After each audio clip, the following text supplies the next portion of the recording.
Good morning from a very rainy and cool London. Got spoiled on that cruise. 65 degrees, partly sunny, sunburn issues, things like that. Not a problem here. In fact, I'll leave the sunglasses in the room. But we got a lot to do. Let's go.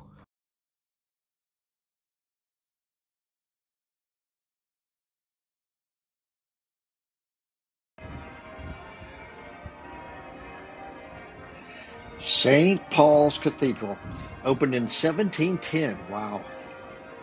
It's also built on the highest point in the village of London.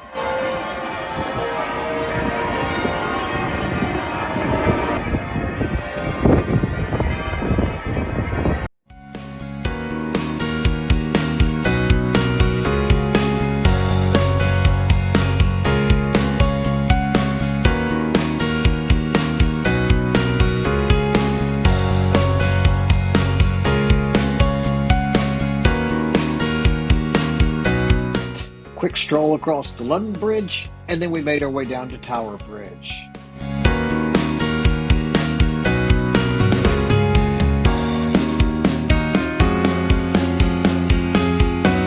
About 800 ships pass underneath the bridge every year.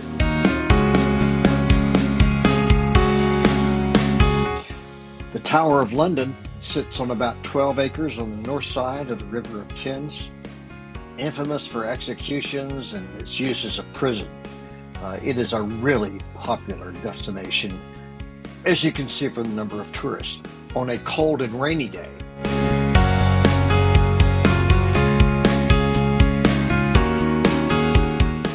I can only imagine if it were 70 degrees and sunny. Wow, huge crowds. Big Ben is actually the clock within the Elizabeth Tower. Elizabeth Tower is so named in 2012 after Queen Elizabeth on the occasion of her Jubilee.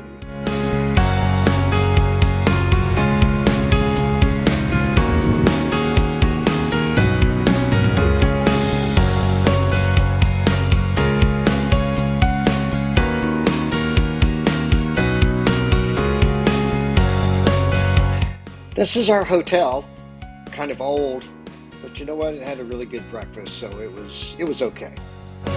Day 2, and we're off to Windsor. We need sunglasses. Wow.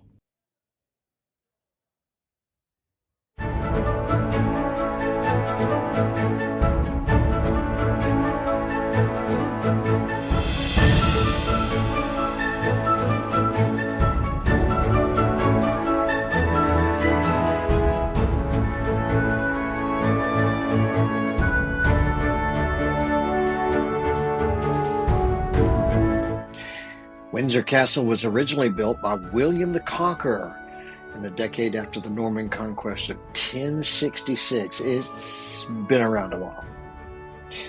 I originally remember it as the home of Queen Elizabeth for most of my lifetime anyway.